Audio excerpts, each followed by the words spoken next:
Hello. Just a bit of a very quick check to be sure that we have distinguished panelists online available and ready. And so, Professor William Mponsa, if you can hear me, very good morning to you. And please indicate if you can hear us so we can proceed from here. Prof. Good morning. Good morning,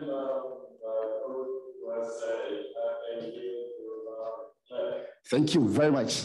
Grateful, Prof, that you could connect with us. Can we also hear from Dr. Manya Clemenchich? Good morning as well from me, from Cambridge, Massachusetts, from Harvard University. I'm with you and eager to start. Lovely to see you all. Lovely to have you also join us, Dr. Clemenchich. Very happy to have you today. And so if I have the permission of the technical team, can we proceed? Are we able to go ahead from here? And of course, as you can see right beside me, I don't know if I should have you also say, hello, are you here? Well, hello, I'm here. Great. So if I could get a notice from the technical team, if we are set and ready to go, we can go. Thank you very much. So welcome wherever you are across the continent and all over the world. And especially also if you are here at the auditorium, thank you very much for joining us. And for the benefit of those who have joined from elsewhere, welcome once again to the Accra International Conference Center, and welcome to the Africa YouthConnekt Summit 2021. My name is Abdul Karim Ibrahim. I work with the All Africa Students Union, and I'm going to be the moderator for this very important masterclass session. And just a quick bit for you to have a fair idea of what exactly we are about today. The Africa YouthConnekt is an African homegrown solution positioned to provide relevant solutions for the Global South and to support the implementation of relevant South-South initiatives to empower the youth. And the YouthConnekt Africa operates as a Pan-African platform with a vision of connecting African youth for socio-economic and transformation. The platform also seeks to empower young people through enhancing their knowledge, experiences, and skills while investing in their ideas, innovations, among other things like that. And particularly for today and for our discussion, we are talking about advocacy and citizenship.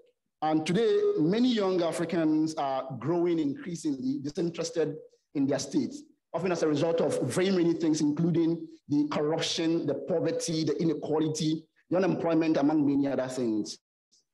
For many of African youth, when the opportunity away from the continent, literally, allowed take that with delight. We've seen events happen in Libya, among many other places, where on daily basis, people try as much as possible to cross the oceans and to find what they consider to be greener pastures or better life elsewhere. Just about a year ago, we saw events in Nigeria. Our friends and comrades there resisted the oppression by a state apparatus called the SARS, and the End SARS movement became an embodiment of the resilience and the energy that the young people in Africa have. And as we even commemorate 1 year after the massacre and everything that we saw in Nigeria, we're emboldened, we're enlightened, we're encouraged, we're inspired by friends in Nigeria and many other places to continue to fight and to do better. And that's why we're happy today from the All Africa Students Union being given this opportunity to lead this very important masterclass on advocacy and citizenship. And we're very happy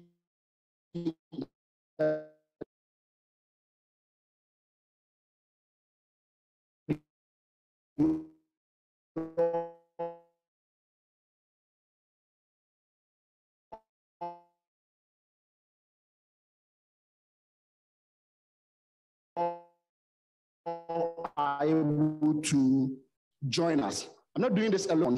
Professor William Mponsa is the founder, Transformative Ghana Leadership Initiative, and Prof is joining us. Prof, once again, thank you very much for connecting with us. Thank you. In the interest of time, let me go ahead and share my PowerPoint slides. Prof, if you would, hello, Prof. Yes. Yes, if you would hold on very briefly for me, and I appreciate that you have started on the note of time, because quite clearly we have had a lot of challenges here, and that also means that even the original 1 hour 30 minutes that we had may be cut down a bit. But thank you very much for indicating that for me. I think that what you have done so is to also take note of that from me. So you have done part of the work for me, but thank you. But I want to just also very quickly note that Dr. Manya Klemchich is a lecturer. She teaches sociology of higher education at Harvard University. Very happy to have her also join us. You heard her already. And Bube Dobi Farida is the officer in charge of evaluation and implementation of environmental projects, Office of the Prime Minister of the Republic of Niger. Thank you very much, Farida, for also joining us. Earlier, just to also acknowledge, we're built to have Professor Goski Alabi join us. She's the President, Africa Council for Distance Education. She was very glad to be part of this discussion, but unfortunately, Prof has taken ill, and so she's unable to join us. And so thank you, Prof, nonetheless, and wish you a speedy recovery. As a matter of structure, just so all of you here would appreciate how exactly things are going to be, before then I'll go to Prof to start for us. This session would have each panelist or speaker present what they have on some sub-themes that we have agreed upon with them, after which we'll come to you, the audience here, for an engagement. It could be a question, it could be, a contribution to the discussion or anything like that. And so, I'm moving now to Professor William Amponsa. Prof is speaking on advocacy, activism, and emerging trends. And Prof has been an economics professor for 30 years, and he was formerly director of School of Economics in Georgia Southern University and served for many years in a similar position at the Center for International Trade and Economic Development in North Carolina A&T State University in the US. He also served in his very early periods as a professional research associate and intern at the World Bank. And he's a man of so many things. And so because of time, I'm moving straight to you, Prof. And the floor is yours now to address us. Thank you very much, sir. Thank you so much.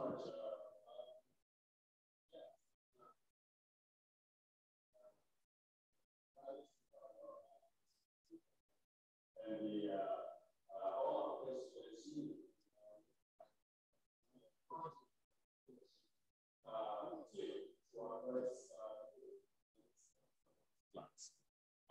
Since I started engaging them, I want to acknowledge that Ms. Veronica Jago especially, and the rest of the team, even the technical team, have been a great model of professionalism. And I want to give a shout out to you that if this is the future Africa that we are looking forward to, then transformation is going to be possible in many of our great nations. Yes, as you said, I'm an economics professor. I've been director of our School of Economics. Now we merged with Armstrong University, and we are one university with 21,000 students strong. And now I'm on faculty, so I have freedom to run everywhere that I'm sent. So, but I'm here in my capacity as a leadership enthusiast, a trainer, a coach, a mentor, representing my nonprofit organization, Transformation Ghana Leadership Initiative. So I'm not wearing my academic gown today. So all comments that I make are about my passion to see transformation in Ghana and the rest of Africa. All right? I'll be speaking on advocacy, activism, and emerging trends in transformation. All right, so let me begin with a definition because we are operating on time constraints.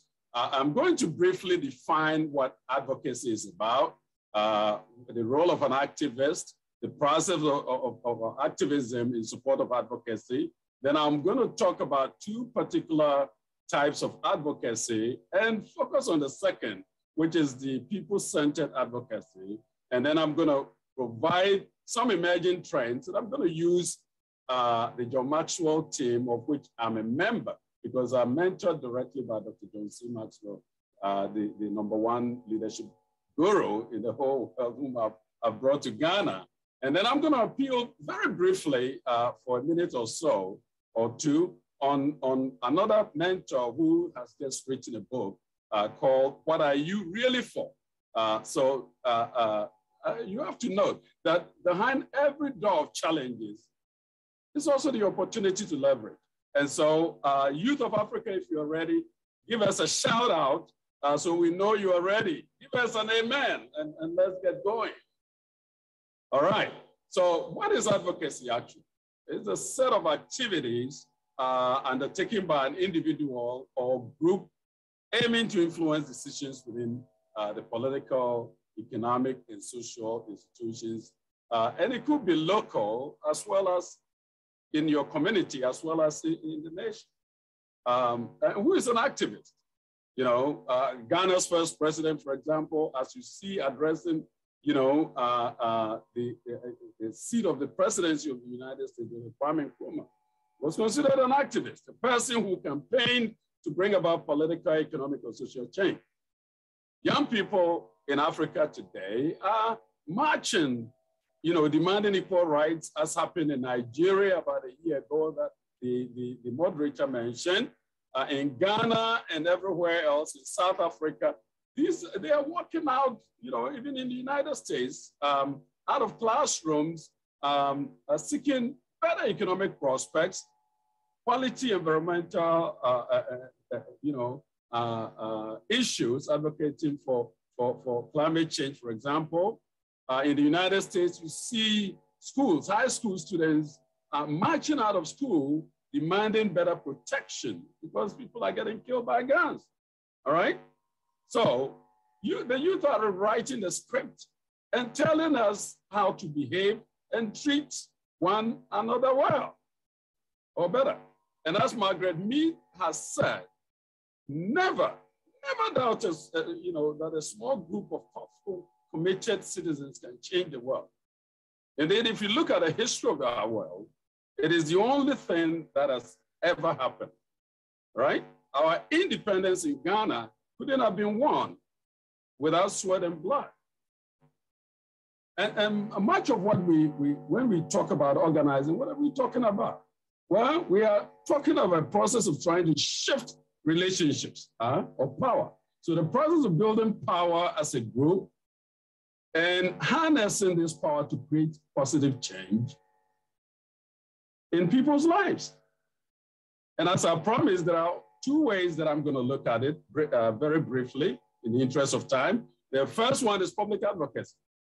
Public advocacy activities are usually undertaken in ways that empower people, particularly the marginalized in society. As you can see in the picture, these are women asking for their rights, right? Against gender-based violence.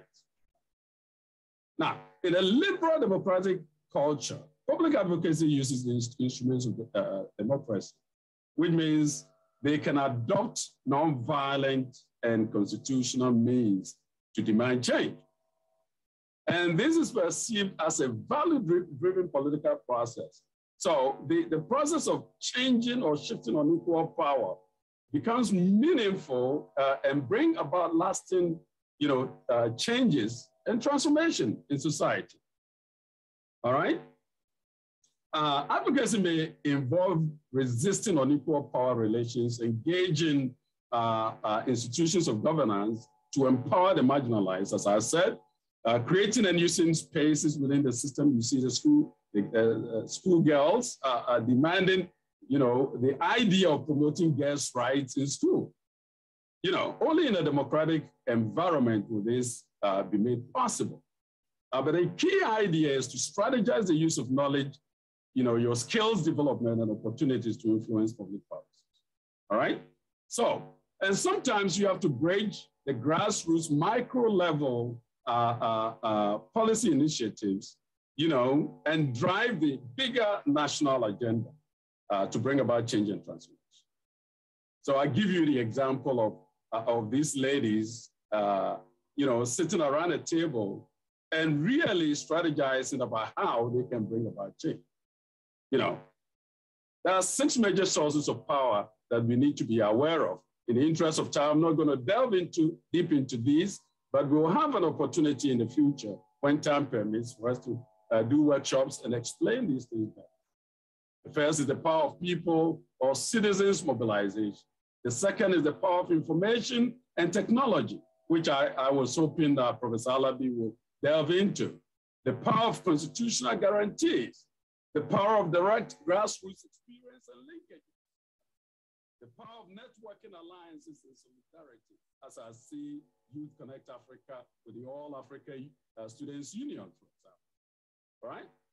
Okay, so building alliances and the power of moral convictions, which is what I tend to dwell on when I talk about Transformation Ghana Leadership Initiatives, about values-driven activities, which I'll talk about briefly in a few minutes, right? So our preferred focus then is to look at advocacy or activism for societal transformation. And this then is the case then has to be made to influence societal attitudes and practices in order to value system and demand a more just and humane one.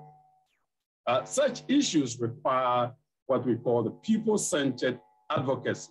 So for example, the moderator started giving a cornucopia, a list of some of the ills in society, deprivation, economic deprivation, for example, young people in Ghana and everywhere because of the youth bulge in Africa, not assured that when they even have university degrees, they can find jobs.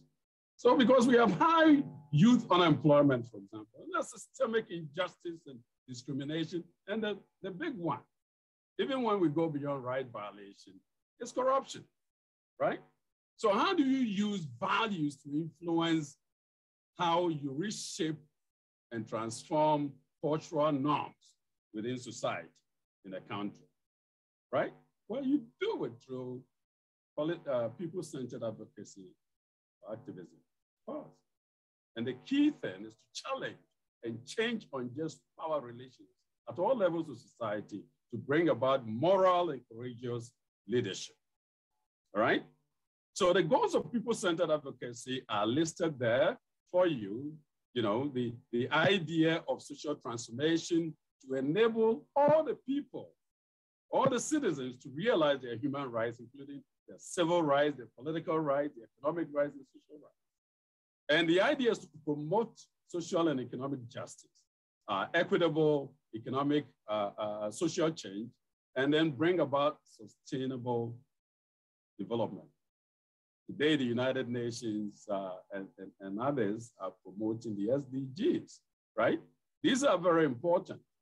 So, although people-centered advocacy advances all of these, and usually we use public policy as the milieu by which you look for change, well, it is not the only one approach that we use, right?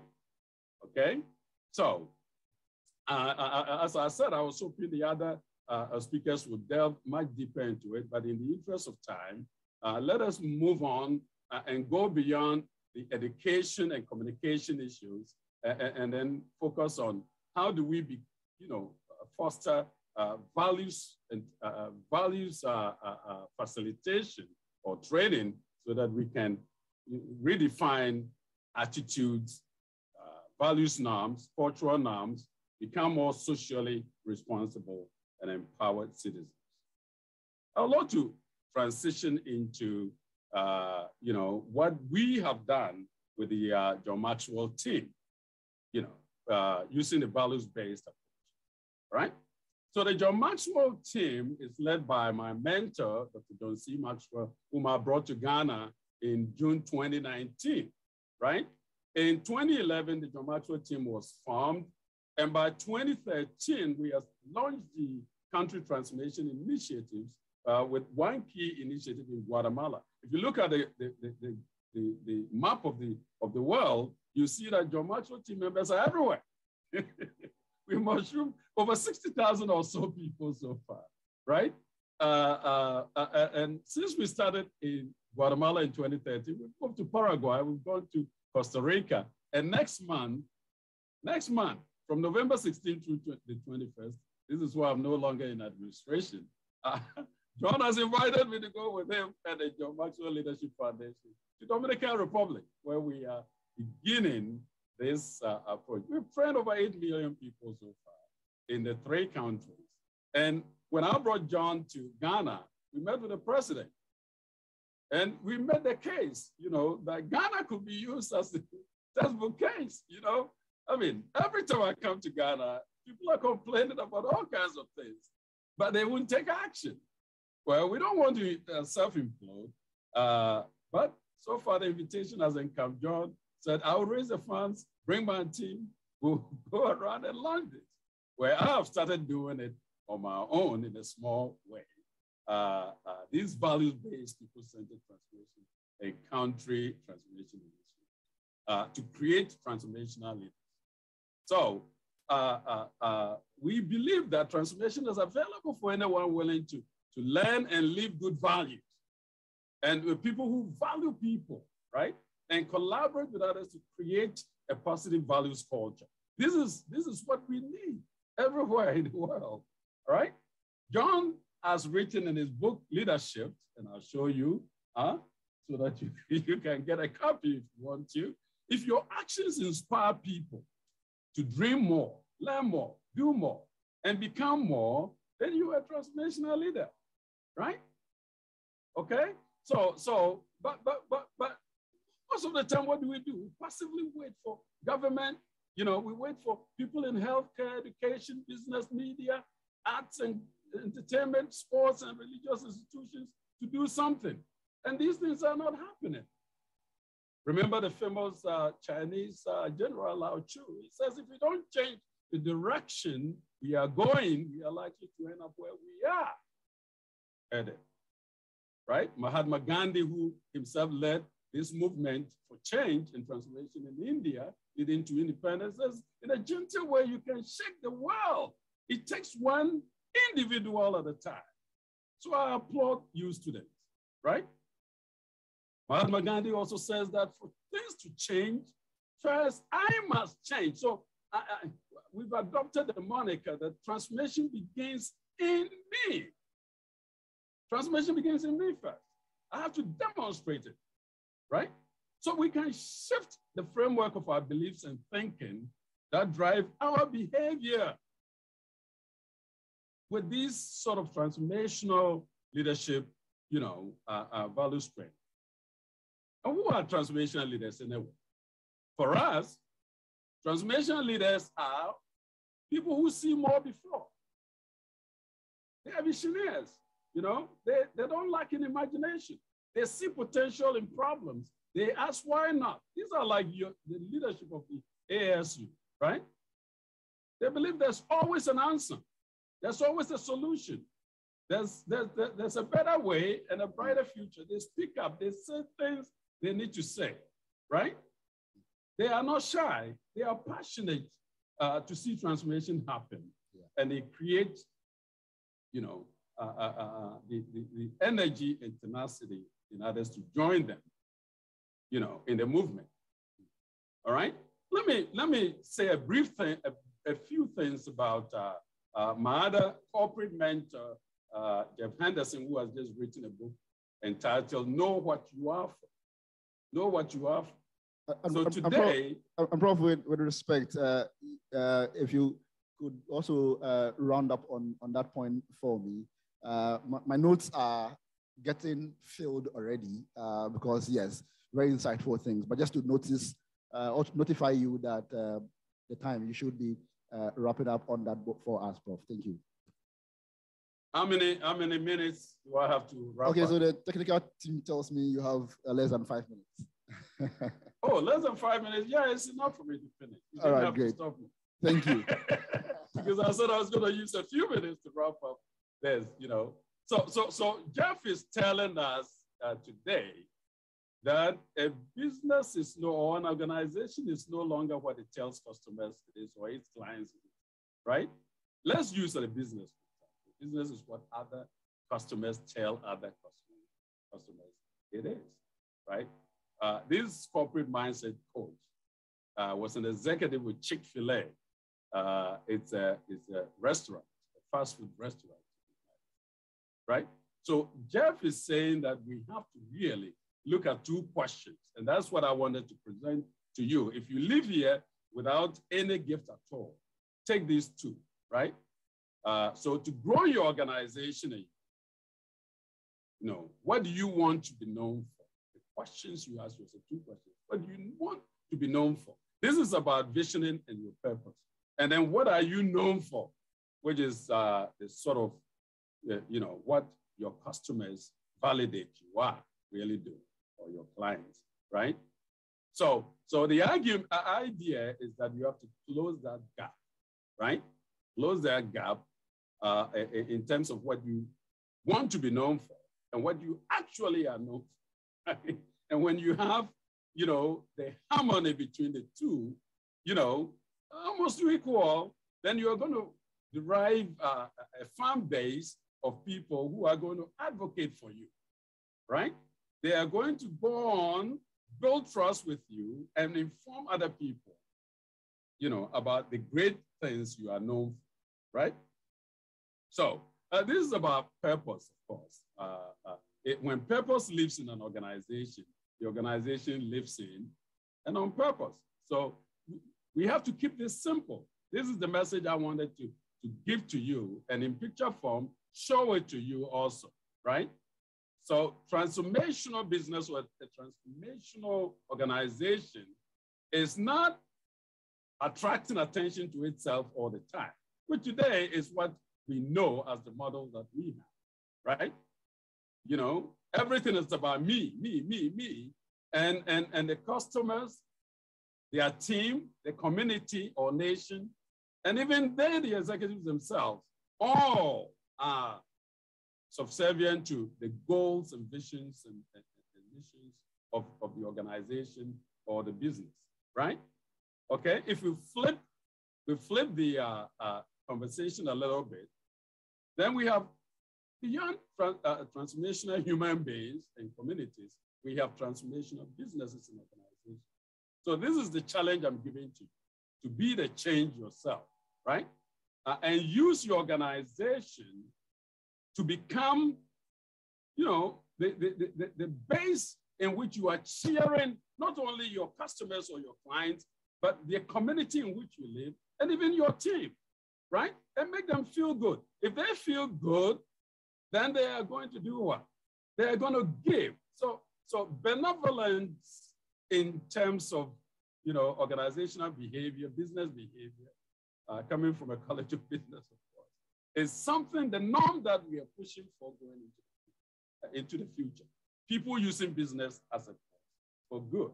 And that is, if we do this, then we are going to create a culture and community by design and not by default, right?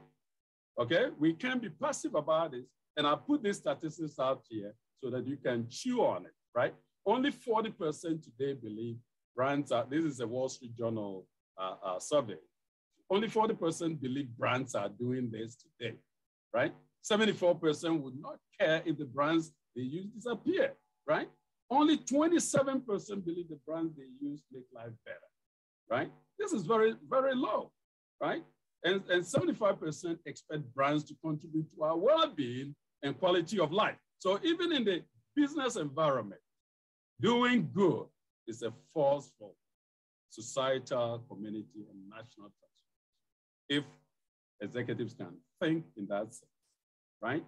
And what we have started doing, shameless plug, for the last 30 seconds or so, I've had the opportunity to be training university students in Ghana, high school students in some of the private schools, and now, since February through the end of the summer, for 16 weeks, I immersed, the Young African Leadership Initiative, regional office based in Accra, 9 countries: Burkina Faso, Cote d'Ivoire, Cameroon, Ghana, Liberia,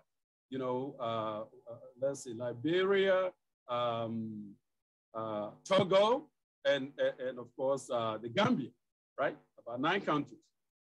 Sierra Leone included, you know, and I trained 450 of the young professionals, many of them medical doctors, engineers, architects, you know, administrators, et cetera, you know, and I found out that when we can really select values, right, and immerse our people in them and teach them that they have choices, they can grow, they can have positive attitudes, they can spruce up their commitment, relationships, character, forgiveness, self-worth, responsibility, courage, initiatives.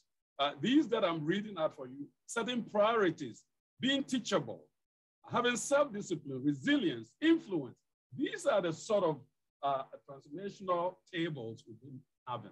And in these countries, I'm showing you one from Paraguay. That is what we have been doing. Teaching and facilitating discussions around values tables that you know, the nation itself with a team chooses to design and give to us, and then we come in and facilitate. So that is the shameless plot. Sorry about that. I think I spent about 24 minutes already. Thank you so much. Thank you. For allowing me. Grateful to you, Prof. Thank you very much. Ladies and gentlemen, Professor William Amponsa. And I guess I'll try and see if I can sum up what Prof has said in totality with one of my very own favorite quotes, the author of which I don't remember, but I remember the wisdom. It says that nothing so conclusively proves a person's ability to lead others as what they do from day to day to lead themselves. And I think that that's precisely what Prof is challenging us to do now. One would think that for the, and Prof, forgive me if you don't appreciate me saying that, but for the older generation, a lot of the times we like to think that the sort of energy and activism that young people have today, they lack that. But quite clearly, Professor William Amponsa has shown that he's different. And I'm very happy that you are able to join us. And I'll say that even the president of Ghana, when we met with him, he said we should focus on the youth. Quite clearly, and I think that he was not wrong on that. So thank you once again, Prof, for that very insightful presentation. I want us to move on very quickly at this point to, again, still in the United States, Dr. Manya Klemenchich is speaking on citizenship education. She researches, teaches, advises, and acts as consultant in sociology and politics of higher education, European higher education, and comparative higher education. Her major research contribution is in the study of student governments and student representation in higher education, which is part of a broader research agenda on student agency and the effects of students on higher education. If you want to know anything higher education, she's obviously the person to engage. And she has over 120 publications and over 80 keynote addresses across Europe and many other places. And you'll get to also know that she is a student favorite.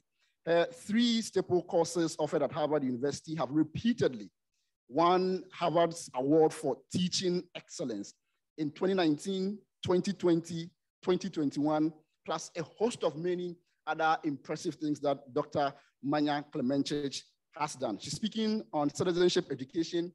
Dr. Klemenchich, we're very happy to have you. You're welcome.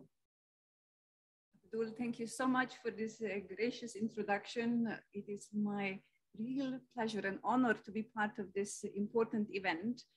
It is out of the respect of the All African Student Union that I am really joining you today, because I have seen All African Student Union as such an important actor, bringing the African countries together, empowering student movements within the African continent, and really fighting for the right of students to have a voice in the decisions for the improvement of higher education and the societies in Africa at large. So I am in this very moment in a very fruitful research collaboration with Abdul, with Bismarck, with Peter, and the All African student team, who are acting as researchers into the student politics, student activism, and student representation on African continent. I have devised a kind of a global research project which gives the agency to the student leaders to research and write about these important organizations, rather than what we usually do is where academics are studying student leaders and then writing and publishing about student leadership and student politics. So you will be soon seeing publications coming from this project on African student politics, as well as on Latin American, as well as on the European, as well as on the Asian, Caribbean. So we are basically covering the entire globe in this project. And the ASU researchers, and I'm calling them now researchers because they are not only impressive student leaders, and ASU is not only most impressive and professional student association in the global context, but now they are also showing their research, their research power. And the way that we are constructing this project is really using research as a leadership practice. So through research, empowering student movements in Africa to re-examine their work, to re-examine their impact on the society, and hopefully strengthen it. So I wanted to do this as an introduction because much of my research is focused on the questions of student agency and student impact in higher education and in societies more broadly. And when I talk about student agency, this is a very fundamental sociological concept, and we often think about agency in between the structures and then individuals and their action. And I define student agency as students' capabilities to influence not only their own individual pathways through higher education or and the societies that surround them, but also look at the influencing the broader context of which they're part of. Either be that their university where they are enrolled, or their immediate local communities in which these universities are embedded, or the country of which they are part of. I myself come from, I grew up in the totalitarian Yugoslavia in the Central and Eastern Europe, have lived through the wars that we have in Yugoslavia upon the separation of the countries, leading to several small independent states emerging from that part of the world. The country where I come from is Yugoslavia. And I went to school, I became a student in the times just after we gained independence and after our country has become to democratize. And it was students in the universities in many parts that have had a tremendous impact on the democratization processes. Because it's not enough that the new democratic rule is imposed through the constitution. It really takes the agency of individuals to embrace the democratic values and try to enact them in practice. And this is where students have been playing an invaluable part, much like students have been at the forefront of the anti-colonization and independence movements in your powerful continent, in the continent of Africa. So I am a great believer in the potent political power that lies within the young people and the students in particular, because there is something unique about the studentship about the life as student, right? It is the intellectual interactions that happen within the colleges and the universities. It is the concentration of the people in one place that can have these conversations. It is also, to some extent, but not fully, having the time and the leisure to engage this in this kind of political advocacy, activism, change making, when you don't have that many family obligations or work obligations yet. Although this is changing because we know that lots of students are coming to higher education and have families and have as well their other obligations.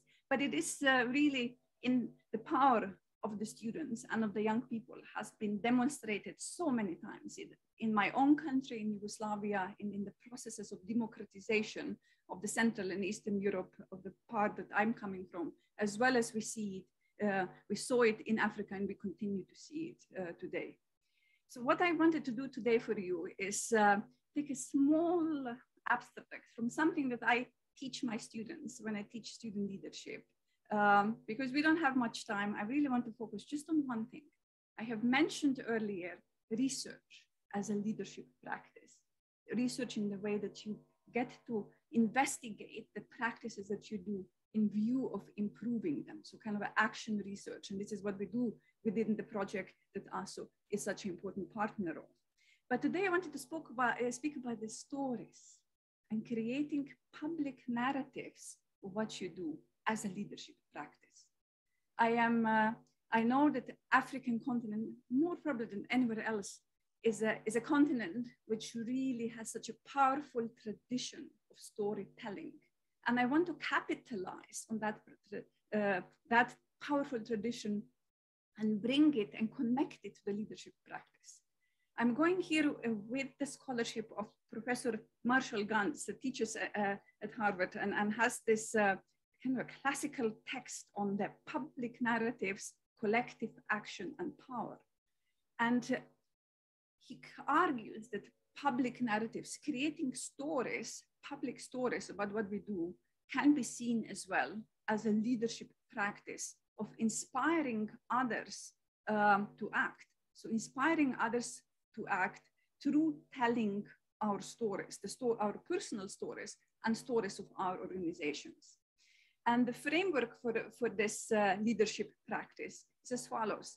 One is the story of self, which describes our own and reflects our own personal choices and motivations of why we have taken on a particular leadership role or a service role. And this is to reveal our values and reveal what it is that motivates us, that energizes us. And the other story is the story of us. And that's the story of the group that we are part of, our community, of our shared values, of our shared interests, of our shared vision of what can be achieved, of the future that can be achieved, that can be, that we see, and we would like to work forward together. And the third story is the story of now.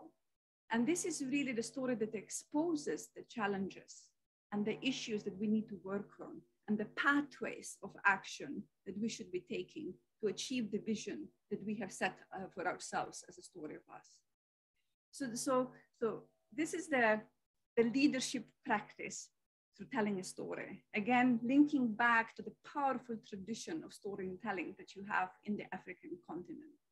And I would just say that there are basically three simple propositions within this framework that I'm laying out for you. One proposition is that if you are in a service role, if you are in a leadership role within your student union, within your student organization, within your youth group, you have a responsibility to offer a public account of your own role and of your organization. And if you do not author your public narrative yourself, somebody else is likely to do that for you. Maybe there's going to be a student newspaper that will write about you, or a media, but you don't control it in the same way than if you yourself have developed that narrative. And the narratives, and this is the second proposition from this framework, the narratives about ourselves not only define us, but they create pathways for action. Let me put this a little bit differently. As soon as you put down into the words and make public also the pathways, the way that you see that something will be achieved, in a way, it already leads to action, right? In a way you already anchor that thinking, you already the mindset towards the action, not only for yourself and your people that are part of your group, but also for those that you're trying to influence. So the third proposition to conclude this is that stories of ourselves, in a way, construct of who we become as individuals and as organizations or groups that we are part of, and the visions that we have for our organizations. So this is something that I wanted you to think about. And I would like to finish early because I would like to give you a moment, really a moment for each of you that is listening to me thinking about your own stories and the way that storytelling plays a role within your respective youth organizations, within your respective student unions, and how you can capitalize on the power of stories, A, to mobilize, and B, to create a pathways of action towards your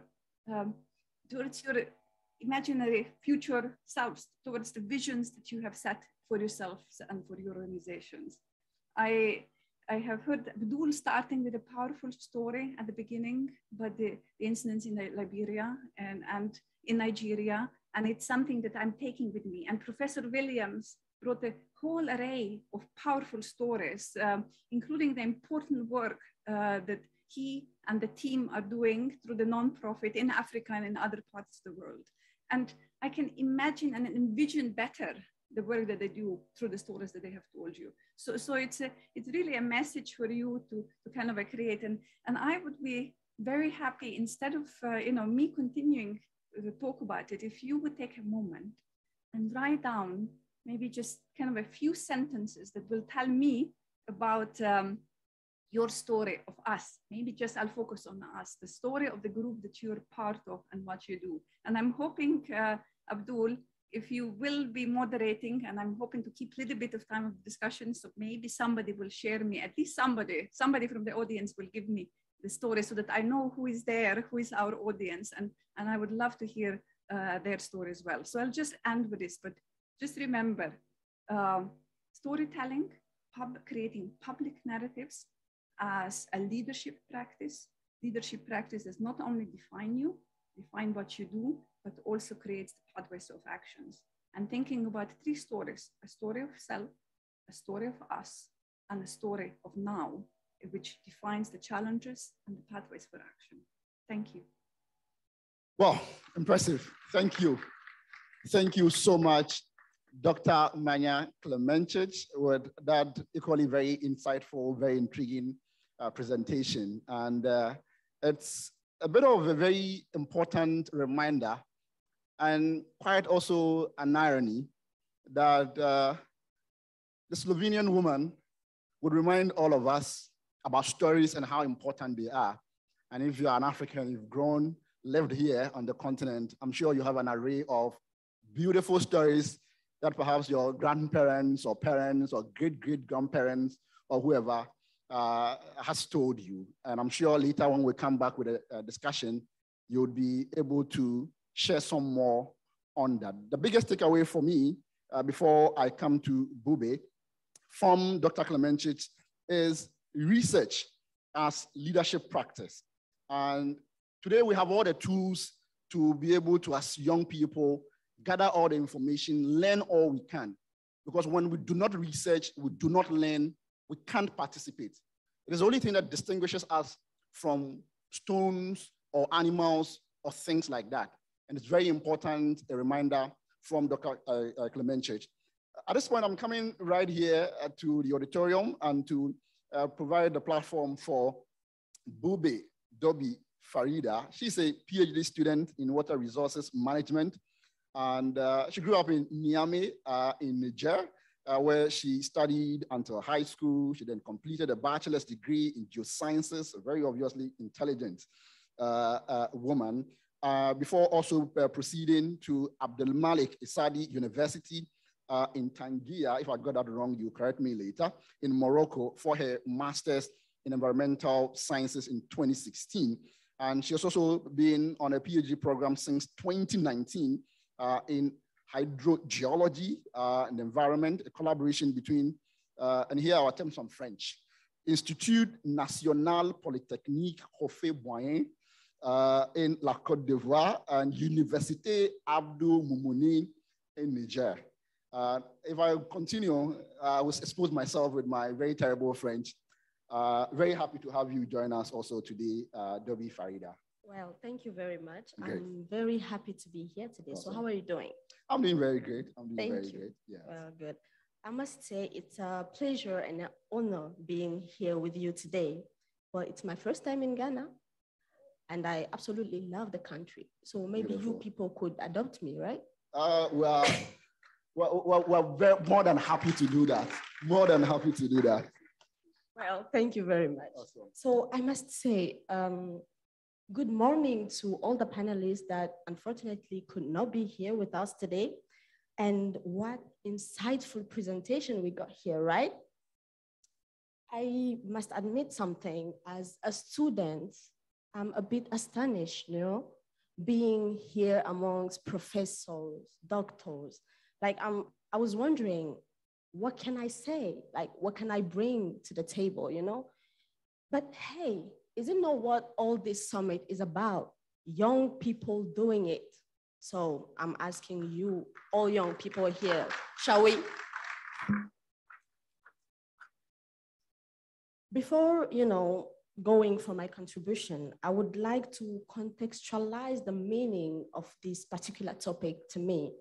I would not want to go from an abroad perspective and then risk losing myself or the audience. So I would like to share 2 stories with you people. Sorry, okay. So I have this friend, this very dearest friend of mine, and she also turns out to be my mentor. Her name is Dr. Faji Maina, and she is from Niger, as me, of course. And, she is the first ever Nigerian, as in from Niger, scientist to get to the National Aeronautics and Space Administration, as in NASA in United States. For me, I was like, NASA, I was seeing it in movies, like it was just for people in America and all that.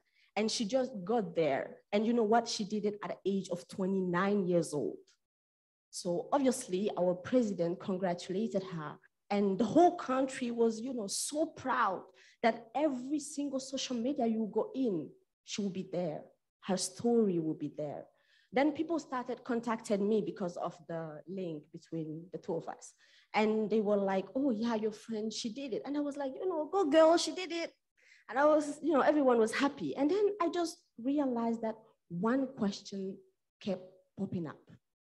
And the most interesting part, actually, it's not the question, but I'm going to share it with you. But the question was, is she married? Does she have kids? And every single time I would say no, both men and women, they would say, oh, sorry, she missed her life. So I was like, okay, at 29 years old, you get to the NASA. And because you're not married and you don't have kids, people be like, you missed your life. Okay, for you to get the whole side of my point, I'm gonna tell you another story. This one is a story of a kind of sister of mine. She does not like to be acknowledged in public, so I would just do it anonymously. So this is, a boss lady. She's working, very intelligent woman. And she's married and she have kids and her family is fulfilled and very happy. But still, people keep saying, well, she works late. Who is taking care of her husband? Who is educating her kids? She keeps traveling. So she's a bad woman. She's a bad wife. So I came to the conclusion that when it comes to achievements, no matter what we do, men and women are not judged, based on the same grade. It seems like our society, I'm talking especially for my country, designed a box for women and for what they are allowed to do. And because of that, many girls, many young girls, they do not go for their dreams. I'm not just talking about studies, I'm talking about, getting your own business, getting money and all that. So I refused, to be in that box. I'm 25 years old and I'm 1 year from defending my PhD. All the time, well, thank you. I still, get comments like my aunties or my uncles, they will say, you know, if you keep studying, men will be afraid of you. If you have a lot of money, then they will think you will not be a submitted wife. But you know, I tell them, if a man is afraid or even intimidated by my degrees or the position I may occupy or the money I may have, then he is not worth it. I would like to say that we need to look up for women such as Fajimaina, such as Ngozi Nkonjo. I hope I'm spelling it correctly. And women must and have to do their own share, because you cannot expect to develop a country, a region, or even a continent if half or more than half of the population is not contributing to the development. So I would like to tell you all here that in order for us to develop ourselves and to go where we want to go, we need to all come together as one and then rise together. Thank you very much. On that note, I rise for her because this is obviously a very, very interesting perspective. I couldn't imagine that coming. Thank you very much. Thank you very much, Farida. And that's a very impressive one. And I'm going to come to you now, but not before I do this very shamelessly, on the account of the very interesting point that she makes, and the rather very infantile posturing and nature of men, husbands. Let me say that I'm straight. If there's any woman here who is doing her PhD, who has ambitions, who's ready to intimidate a man, I'm available. You can see me after the event, and you have no problem whatsoever. But thank you very much, Farida, once again. So the opportunity now is here for you. I am told by the technical team that we're closing at 1 Ghana time here. That means that we have roughly about 15 minutes to wrap up. So I can take some contributions, questions from anybody here. Maybe you want to raise your hand, and then we'll give you the platform to engage our very distinguished panelists. Who's going to start for us?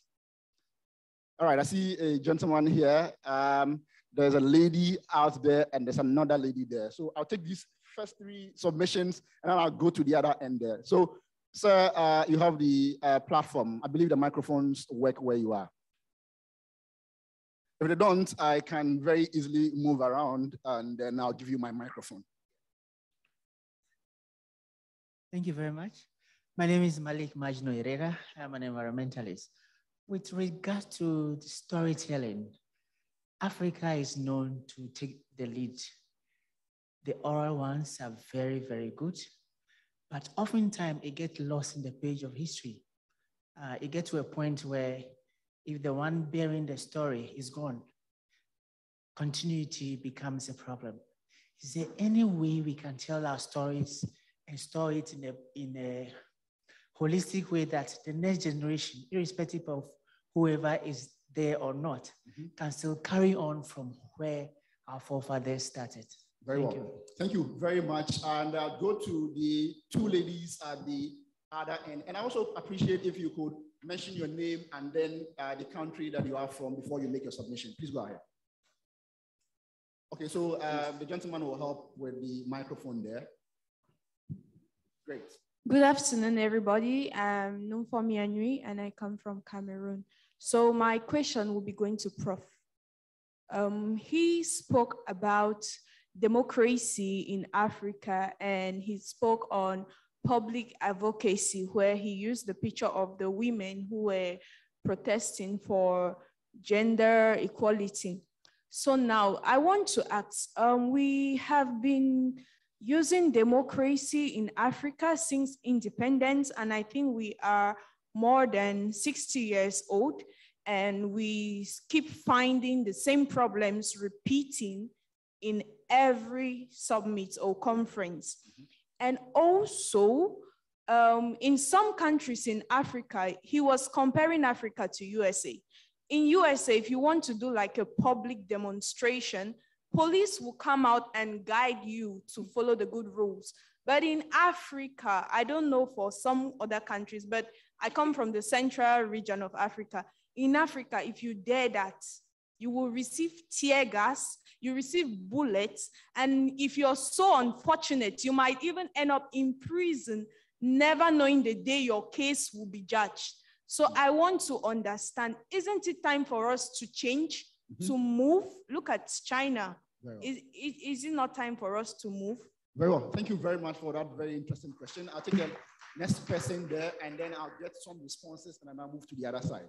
Okay, thank you so much. I'm Continental Saibo, acting coordinator of AZE, and regional and country lead of Follow the Money Cameroon. So when we're talking about actors, citizens, and advocacy, I feel like we need to talk more on transparency and accountability, holding our government to account, because if we don't hold government to account, I feel like democracy has no space. And that is the way citizens need to really, really play their role as citizens. And I also want to encourage young people, like, this is our battle. It is time to start asking pertinent questions about how our funds are being utilized, because we're talking about investing. We have a lot of funds coming from international donors and even coming from the government, but it ends up in the pockets of these people. So we have to ask the real question and not to be afraid. And that is why I am calling on young people to join the movement. I Follow the Money International. Funds are going because corruption is a crisis and we need to handle it with care. Thank you. Thank you very much for that submission there. Prof, I would have you hold on briefly for me, because it appears that there's only one question that we have had so far. So let me try and see if I can get some more, and then I'll come to you to respond. I promised the gentleman in yellow at that end there after him. I'll come to this side also. So please, sir.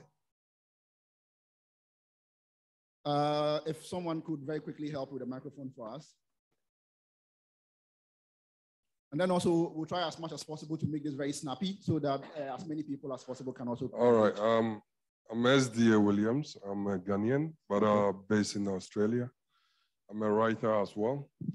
One thing I've noticed is Africans, we've stopped reading. Like, we're not reading books anymore because we think everything is all about entertainment. And we are focusing on the entertainment, and we are losing track. Sometimes we go like, oh, when slave trade, I always ask myself, before the slave trade, where were we? And so we need to stop talking about slave trade and start talking about where we were before the slave trade, and we can take it from there. As a youth, somebody mentioned about politics, democracy. All what I know is that our leaders are not helping us. All the youth here, we have solutions to all the problems in our communities, in our countries. Like when I got to Ghana, they have this aboboya, they use them to collect. They use them to collect the rubbish. Yeah. It's a solution. That's the youth decide to bring that. Traffic was heavy, so they came in with Okada. The youth, they have solution to problems. But the leaders, they don't have a solution to problems. All what they want is to make the money and to feed their children and their family and friends. Meanwhile, the youth are still struggling. No. So I always say, your father is rich, but you're still poor. You beg food from people whose father are not rich. Yes. Like when you go to Australia, we don't have any much natural resources compared to Ghana. But Australia is one of the best places in the world. Well. Why is that? Why is that? That's a very important question. As the microphone moves from him to this side, there's a lady here with a microphone, so I'll go to her for a very quick question or submission. Please go ahead, your name, where you're from, and then your point. Oh. Yeah. Good afternoon. My name is Deomi Aisha, and I am from Nigeria. Okay. So it's a contribution followed with a question. And from everyone's contribution so far, at least in the audience, we've spoken about how, what are we doing? We've been talking about democracy since the 60s. This is about advocacy, right? And even storytelling, using that to drive the advocacy. We're asking questions. But I'm wondering, especially from the part I heard, no one is, and we're still in Africa, there's still so much you can say in terms of calling government to accountability. As the young lady said, if you push too hard sometimes, you might end up dead or in jail or whatever. So my question to you is, in your capacity, what exactly have you done? What actions have you taken in your role to make sure you engage the actual decision makers, the government, you know, without risking your life or your family's well-being? What exactly have you done? And then what can the average citizen do? Because it's like we're working in silos. You know, you can chase the money here, you can push for reforms here. The African struggle is not one. As we know, you know what happened? We just did the memorial for the NSARS victims in Nigeria 2 days ago. And you realize that our struggle is not one. That didn't affect everyone the same. So what can we do as we're here for this to be able to say, this is what we are all doing to move this conversation forward, to ingrain this sort of active advocacy for change, you know? Thank you very much. That question will come to you, Farida. I'll take that one, and then we'll go to our panelists very quickly for responses, and I'll come back to you. Excuse me, my name is Hussein Yusha Babulwais. Actually, I head an organization, Peace Advocacy Organization in New York City. Okay. Yeah, matter of fact, the topic that says Masterclass, Advocacy and Active Citizenship. Active citizenship, to me, it happens that in Ghana and so many other African countries, the youth and so many achievers are losing opportunities where our leadership are given contracts. They have, you see local initiators, local entrepreneurs bidding for contract in terms of procurement. Okay. And they go for some expatriate. I'm not against expatriate, especially Chinese. And we know it's a fact. If you're following the international media, how some Africans are treated, maltreated in China in particular.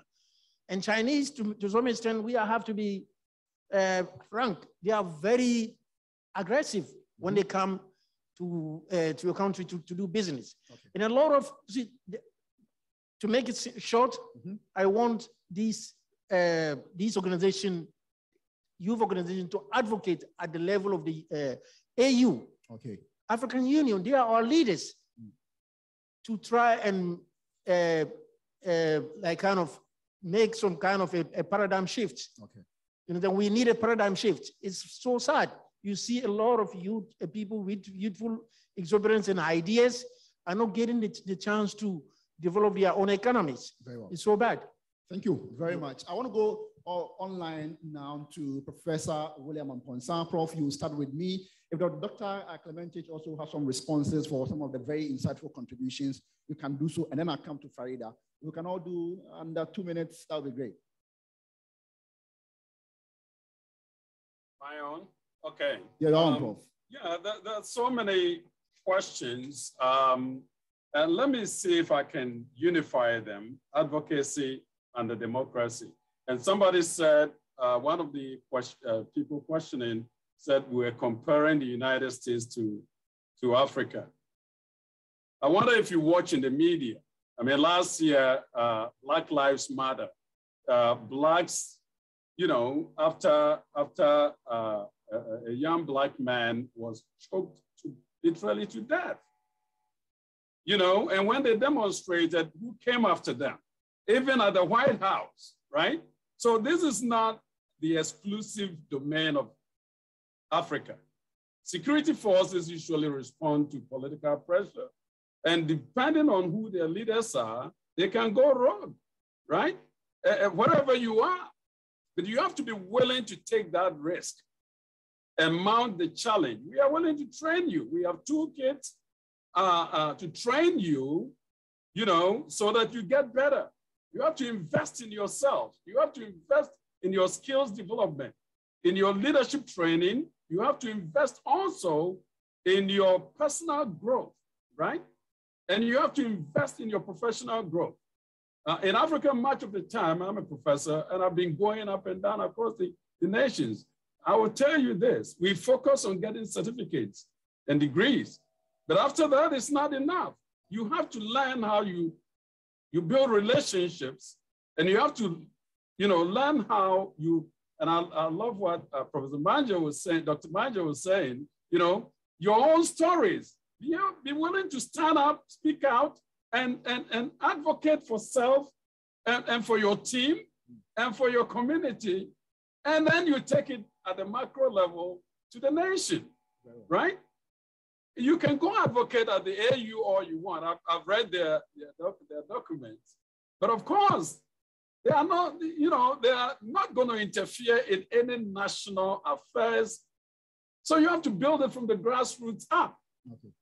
Even in the United States, that's how we train people. You have to learn to build from the grassroots up. Tell your experiential story. When we go to the nations to do transformation with values, the leaders, you know, when I came to Ghana, for example, in 2019, I was shown the real leaders to talk to. These are not the politicians, okay? Wow. Get to know them. Get to know them, okay, and start coalition, building your own organizations and coalitions so that you can have a voice. But it takes training. Very well, Prof. All right? Thank you. Thank you. I hate to really do this, but I'll have to stop you at this point. Forgive me, Prof. Dr. Clementius, I don't know if you also have some responses to some of the things that we have heard as we try and wrap up. Thank you, Abdul. There were such a powerful messages in the interventions of our participants. I have heard a message about corruption, about the money in the countries not going to the people where it should be going. I have heard the message about the risks of student activists who are trying to make the changes, the risk of imprisonment. These are such real and powerful reminders of the challenges that are taking place still and the work to be done in the African nation. My only message, there's no quick fix, because if it had been already sorted, right?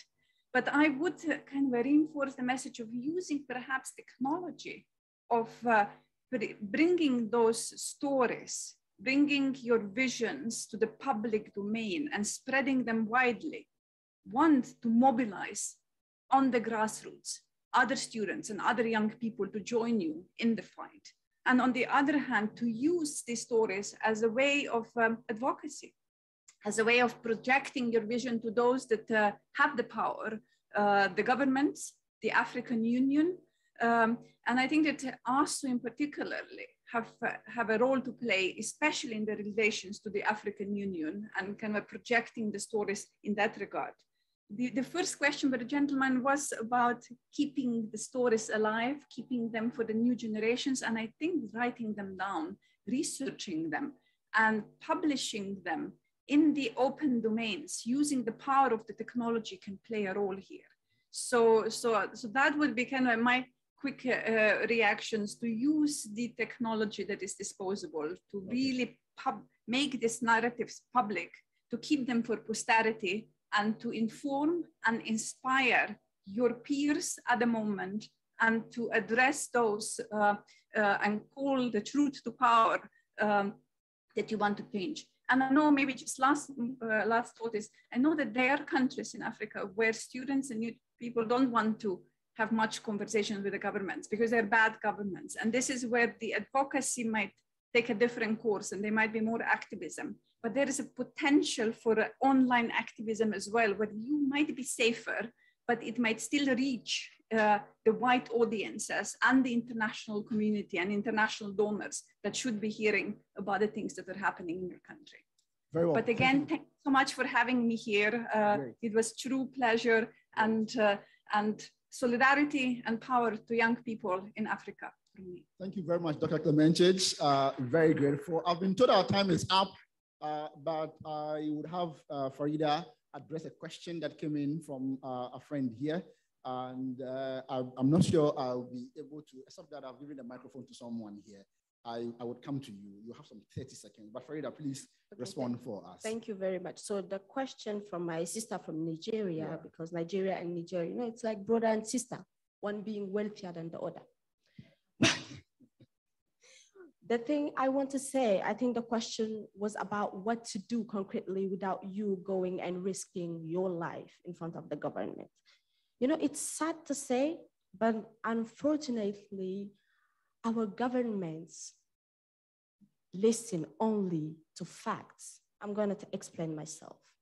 So once you do concrete things, for example, my friend here from Guinea that is providing food from for the population of her city, and also my friend here working on using renewable energy in Cameroon, all of those people are doing their parts on their own. Okay. And it's only once you do something, once you start shining, that then the government sees you. We should stop expecting those governments to do something for us. And we should start doing those things by ourselves. And then we force them to see us for what we can do and what we will do for developing our countries. Thank you. Thank you so much, Farida. And I apologize to all of you. I am unable to come to you again. I give you the microphone. I'll honor my promise. You have 30 seconds. Looks like you're, yeah. Okay, does that work? Maybe the forces, okay. Oh, great. So my name is Ernest Nausindo, and I'm from Ghana, the host nation. Okay, so mine is about advocacy. We are talking about African Continental Free Trade Agreement. And with what language are we going to be trading among ourselves? Here lies the case. Recently, most of our governments have adopted Chinese language to be taught in some of our schools. Where are the Swahilis? Where are the Tris? Where are the Ewes?